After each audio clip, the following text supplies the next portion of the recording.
Welcome back, everyone, to the eCoreAcademy e-learning platform. Today, my name is AJay Raj, back with yet another geometry video for you all.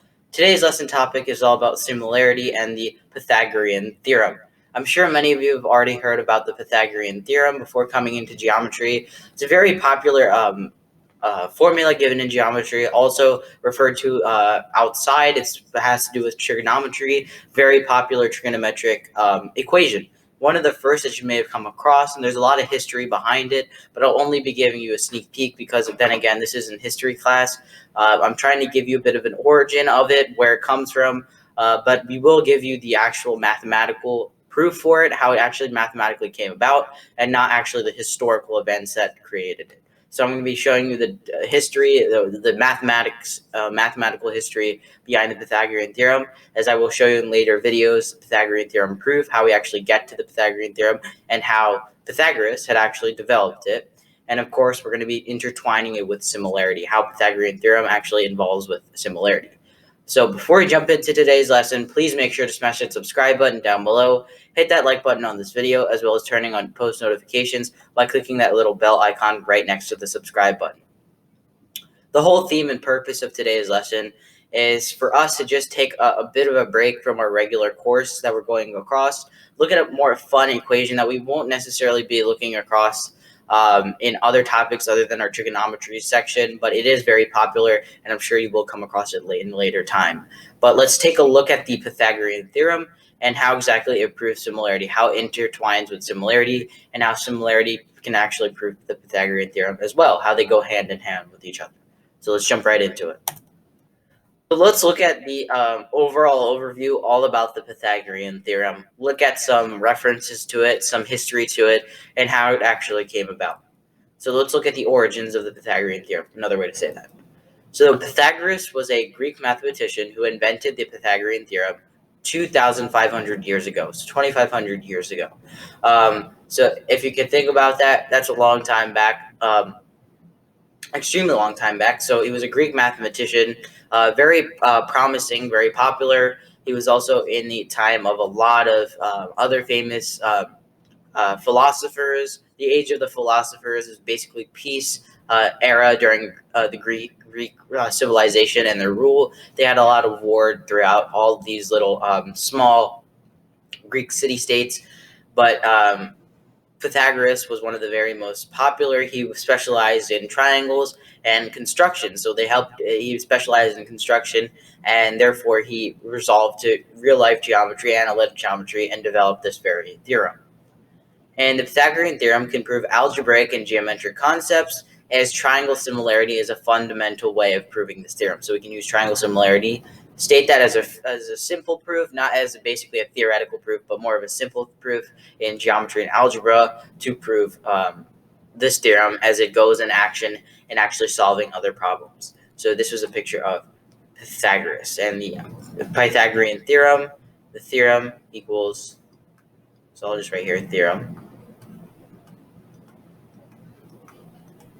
is, I'm sure many of you are already familiar with it, but it's a c squared equals a squared. Oops.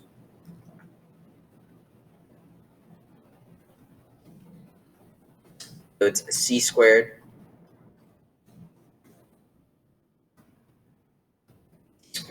equals a squared plus b squared, and of course it relates to your trigonometric values that corresponds with relative sides of a specific type of triangle, and of course I will get into that in this later slide. So now we're going to look at utilizing the theorem.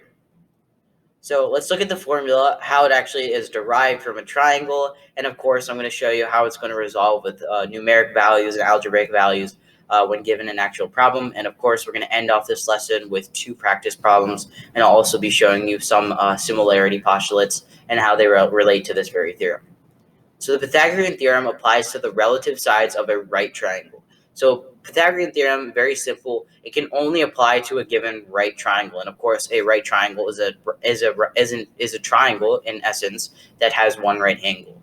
So it relates to the sides, the relative sides of a right triangle, as you can find the missing length of one side, with two others given. So if you're given two sides of a right triangle, you can automatically discover the third side with this theorem, always accurate in any situation as such.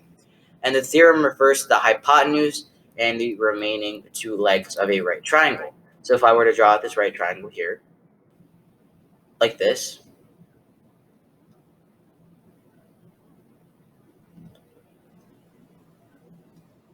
and looking at this right triangle, you can see it as a 90-degree angle. That's its defining characteristic to become a right triangle. And of course, the relative sides that we're going to look at in the equation. So the equation is a squared plus, raise that 2 a little bit. So a squared plus b squared equals c squared. And of course, we're going to have three corresponding sides, relative sides of this right triangle. So we can give our hypotenuse, which is basically the slanting side, combining these two legs that make the right angle. It's always going to be opposite the 90-degree angle, your hypotenuse, and it's always the longest side of your right triangle. Therefore, that's going to be your hypotenuse. So the hypotenuse is equivalent to the value of c here. And then, of course, we can label either of these other two sides as either A or B. We can choose between them. Doesn't matter. So it can be A and B. Just for the sake of it, I'll choose A up here and B down here. And then that's ticked off. So that's where the location of this triangle, the relative sides of this triangle are. And that's how we actually name it in this equation. So in essence, what it's saying is if we're given the value of A and the value of B, what we're going to do is we're going to square the value of A. So whatever numeric value that is, we're going to square the value of A. And then we're going to take the value of B, square that. We're going to add them together as shown here. And once we get the sum of that, that's going to be equivalent to the square of C. So that means the sum of the A squared plus B squared, these two sides, their sum of their squares, is going to be equivalent to the square of their hypotenuse, the C side. And all you need to do then is you'll get a value equivalent to C squared. Then you're just going to square root both sides to get your actual value of your hypotenuse in this case. But of course, you can inverse this. You can do different forms of this equation, such as a squared plus b squared equals c squared if you're trying to find the hypotenuse. Or if you're trying to find one of these legs, A or B, you can merely readjust this equation to say, for example, you're trying to find A, you can adjust it to a squared equals c squared minus b squared. You're just, all you're doing is flipping the equation by subtracting b squared from both sides, simplifying this equation. So that would be the value of a squared, and then vice versa. If you're trying to find the value of b, you can merely just do b squared equals c squared minus a squared. Very straightforward. So let's look at similarity with the Pythagorean theorem now. Let's refer to the angle postulate and then the hypotenuse leg postulate. I had already done a previous video of mine, or sorry, it should be coming after this video. If you haven't already seen it, I will link that in the description. Sorry, no, it's a past video that I've already done. And that video has to do with similarity postulates. So it has to do with the different types of similarity postulates. I strongly encourage that you go and watch that video as well. It'll help you with this lesson, but I'm not going to go into too much depth with that. I'll just explain to you what angle postulate is. So the angle postulate states that if two angles of one triangle are congruent to the others on another triangle, they are similar. So all it's saying is if two corresponding angles are congruent on both triangles, they must be congruent, because if you know two angles on a singular triangle, that means you know the third angle as well, because you just subtract its value from 180 degrees due to the triangle sum theorem.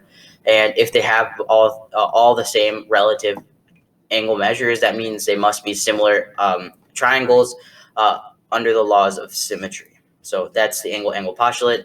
And this helped develop the hypotenuse leg theorem.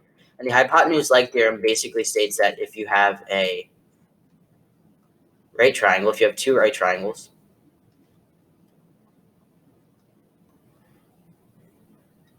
we'll label this triangle A and triangle B, and you're trying to see whether or not they're similar.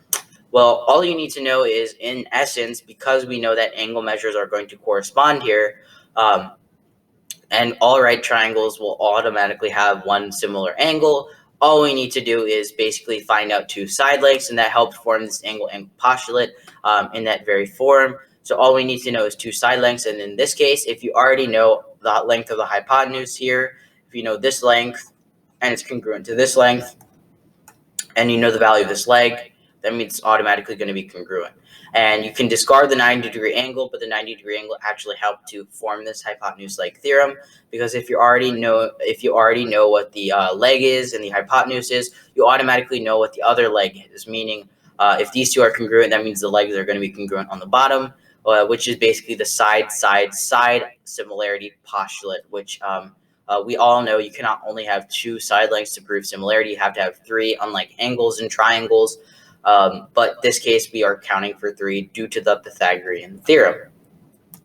So now let's look at some practice problems. So this is practice problem part 1, and this is our first type of problem. So we're going to be looking at the hypotenuse, how to actually discover the hypotenuse. So now we're going to discover the missing side length. Like I said, our missing side length is going to be C, because of course we're going to be looking at our hypotenuse as stated up here in our title. So we're going to have to discover the values of A and B. Utilize the values of A and B in order to discover C, whilst utilizing this Pythagorean theorem, C squared equals A squared plus B squared. So I'm going to give you values of A and B, which are 3 and 4. And we're going to utilize those values in order to discover C. So we have that A equals 4 and A equals 3. A equals 3 and B equals 4. And then we'll plug that into our equation. So 3 squared plus 4 squared equals C squared. Of course, we're going to simplify this. So 3 squared is 9, 4 squared is 16, and of course that equals C squared. Add 9 and 16 together, we see that 25 equals C squared. Now let's square root both sides. And if you look at 25, 25 is a perfect square. Square root of 25 is 5.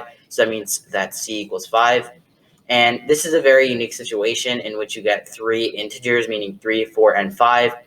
This is called a Pythagorean triple. And what that's basically stating is that three consecutive numbers that basically are in this Pythagorean theorem. They apply to this Pythagorean theorem. 3 consecutive numbers, 3, 4, and 5. There are many Pythagorean triples, but they are very distant, meaning they're not very close together, like 3, 4, and 5.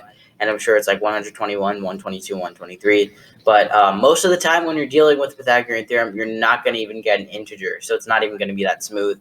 You're most likely going to get a radical or a very long decimal, repeating decimal fraction, something like that. It's not very smooth theorem. So that's one of the downsides to the Pythagorean theorem. So let's move on to practice problem part 2, and then let's look at the Pythagorean theorem and let's find out what the value of a leg is. We discovered what the value of a given hypotenuse was, but now let's try and find the missing side length of one of our legs. So let's look at the value of A. Let's try and discover the value of A.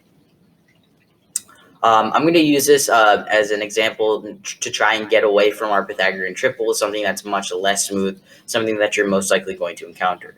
So I'm going to make this value of B 8.